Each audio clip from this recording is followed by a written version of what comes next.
نكحتي وما بلتيش، مارستي العادة السرية حتى ولات إدمان، درتي العلاقات الغير شرعية بكثرة، هزيتي برد النساء ميكروبات. باختصار جميع أنواع البرد، جميع أنواع الميكروبات والتعفنات نعطيك باش تصفي الجهاز التناسلي ديالك. وإلا كان الجهاز صافي على حسابي ما غتلقاش المشكل في الحياة ديالك الجنسية وفي الحياة ديالك كاملة على العموم، لا في العلاقة الجنسية ولا في الحيوانات المنوية ولا في البول ولا في القذف ولا في الحصر ولا في القوة ديال الانتصاب. إلا مارستي العادة السرية حتى ولات إدمان وما صفيتيش الجهاز التناسلي ديالك، كون أكيد غادي تضعف جنسيا، كون أكيد غتولي عندك سرعة القذف، كون أكيد أن الدم ما غيبقاش يدور مزيان، لأن البرد اللي كيدخل الأعضاء التناسلية أول نقطة كيختار الدم، ما كيخليش الدورة الدموية تدور مزيان، وإلا ما كانش الدم كيدور مزيان ما كيبقاش الانتصاب مزيان، لأن العضو باش كينتصب بالدم، ضخ الدم بقوة في الأوردة والشرايين ديال العضو كينتصب.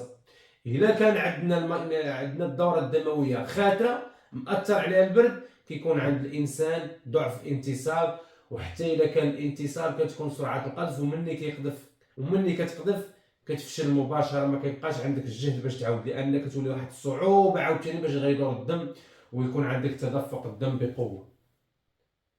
يعني البرد كيكون عدو، والبرد كيكون عائق وحاجز ما كيخليش لينا الانتصاب مزيان، وخصوصا البرد ديال العاده السريه. علاش البرد ركزت على البرد ديال العاده السريه؟ البرد ديال العاده السريه الا كانت هذيك العاده مارستيها في الصغر لواحد المده طويله ولات ادمان، فالعضو الذكري كيسبير البرد في كل ممارسه حتى كيتجمع، ولما كيتجمع كيأثر على الاعضاء كامله، على البروستات قلب الجهاز التناسلي، كيأثر لنا على العروق ديال الخصيتين، كاين اللي تسبب ليه في الدوالي بالعاده السريه، كاين اللي تنفخوا ليه الخصيتين بالعاده السريه، وقع عندك التقلص والانكماش وما يبقاش يتزاد العضو الذكري، كتولي انت كتكبر في اللاج والعضو كيبقى صغير. هذا المشكل عنده برودوي ديالو، ولكن ضروري هذا هو الاساس، هذا هو النيطوياج، هذا هو باش كتحيد الخلل من المصدر.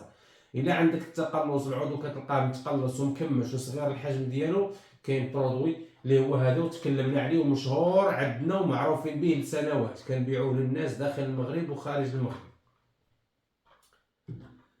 النيطوياج اخواني الكرام، راه كاين دابا اللي مهلي في السياره ديالو النيطوياج في الوقت، الفيدونج في الوقت، ولكن الجهاز التناسلي ديالو والصحه ديالو الجنسيه او الصحه ديالو كامله على العموم هاملها، مع العلم ان احسن حاجه خاصك تهلا فيها هي الصحه ديالك، هي اللي غتهزها.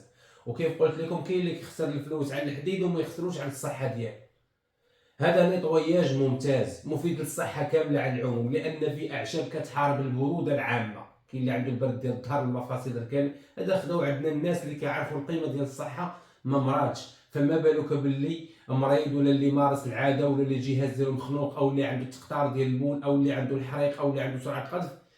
شوف راه الا كنتي ضعيف جنسيا ما تشريش دواء القوه، راه عندنا العلاج خاص بالقوه الجنسيه، ولكن ديما انا كنصح الشباب كبار صغار بالنيطوياج، لان الجهاز كل ما كان صافي كل ما كان نظيف كيعطيك مزيان.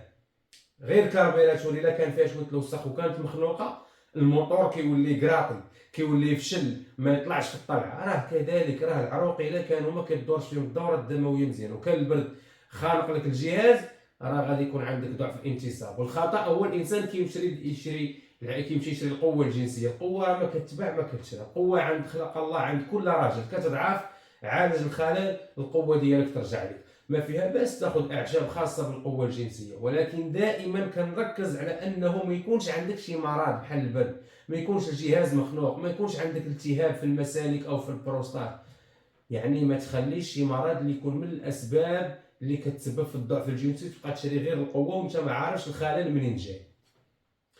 باش ما نطولش عليكم، هذا المنتوج راه معروفين به، كنصيفطوه خارج المغرب وكنبيعوه للناس داخل المغرب، والارسال متوفر لجميع المدن، واللي بغى يجي عندنا مرحبا به، اللي بغى يجي للمركز ياخذ العلاج من المركز راه العنوان اسفل الفيديو في الوصف، حنا في كازا في سباته.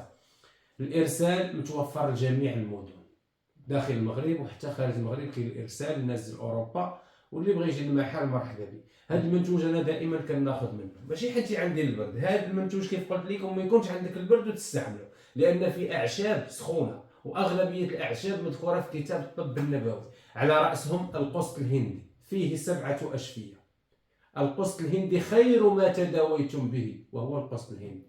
وصى عليه الرسول صلى الله عليه وسلم، وصانا على القسط الهندي. هذه التركيبة ديال الأعشاب إخواني الكرام فيها الخنجلان، والخنجلان من أفضل الأعشاب اللي كتحارب البرد. الخنجلان إخواني الكرام كيسخن الجسم وكينشط الدورة الدموية. علاش حنا قلنا ملي تدير النيطوياج الأعضاء كتنفس، الدم ما كيبقاش خاسر لأن الجهاز كيولي سخون، فبالتالي الدورة الدموية كتخفاف، كيولي عندنا ضخ الدم في الأوردة، الدم كيمشي للعروق ديال الخصيتين، البربخ كيولي يفرز لنا الحيوانات المنوية مزيان، فالبروستات حتى هي كتشد لاكام ديالها الطبيعي، ما كيكونش فيها تضخم.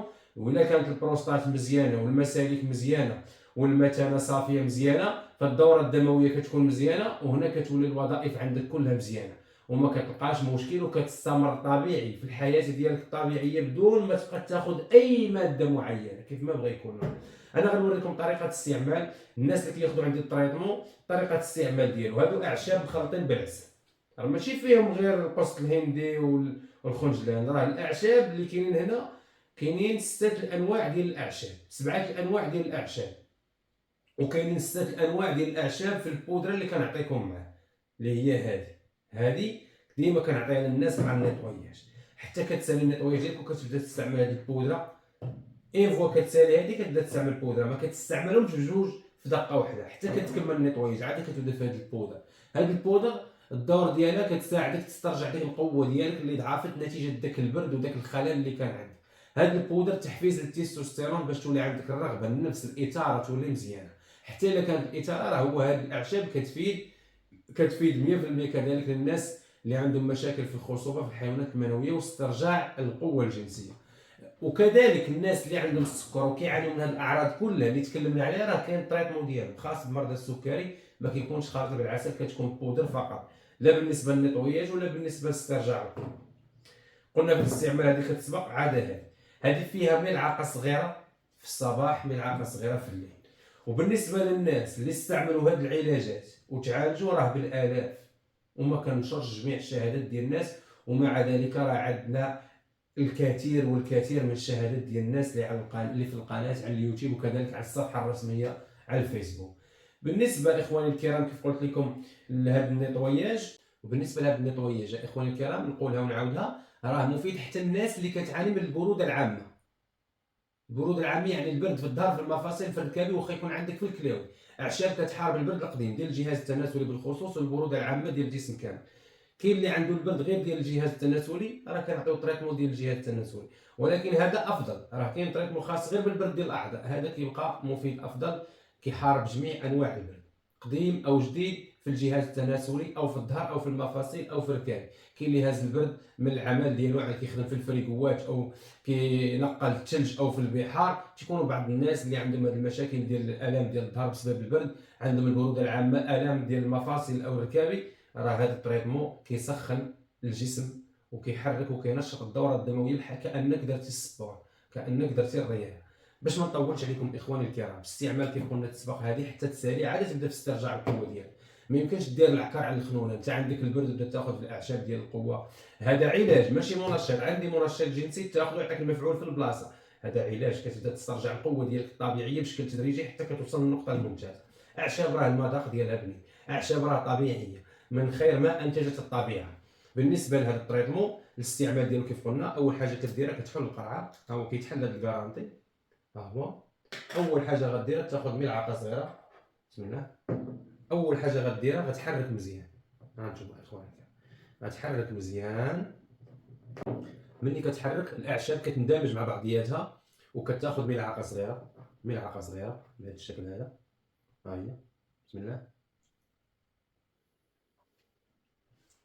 المذاق ممتاز، المذاق يا سلام، والمفعول كذلك، والمواد الطبيعيه شي حاجه اللي غتعجبك وتفرحك. ملعقه صغيره حتى نفطر، وملعقه صغيره حتى نتعشى، راه مكتوبه عليها. نسيتها بعد الفطور ناخذها بعد الغداء.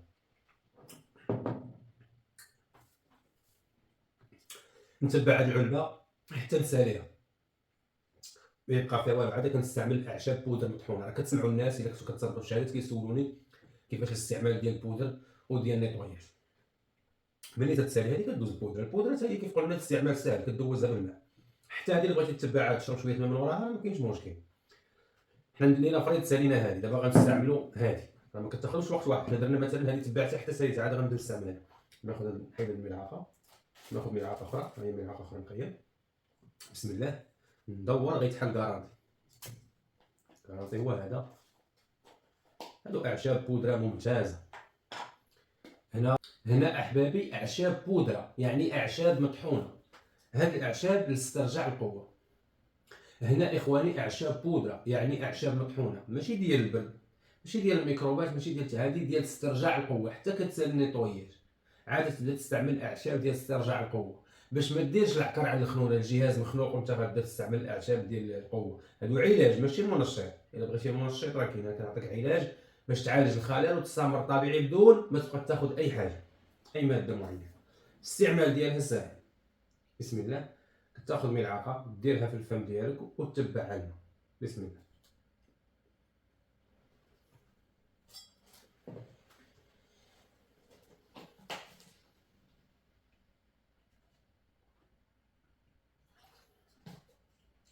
نقدر نشرب شي معاهم ديال الماء، ما كاينش مشكل. شرب نص كاس، تشرب كاس، نقدر نشرب شي مع هاد الاعشاب ديال الماء، ما كاينش مشكل.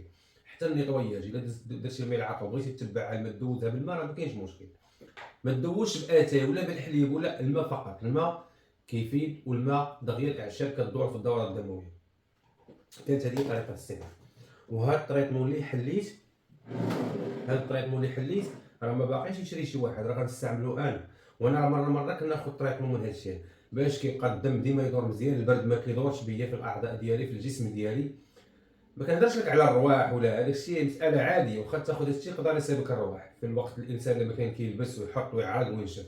حنا كنهضروا على البرد ديال الروماتيزم، البرد ديال الجهاز التناسلي، الحريق ديال البول او البوله مفروقه او ضعف في الوظائف ديال الاعضاء التناسليه. ملي تبقى ديما دير نيطوياج راه كتبقى ديما مزيان.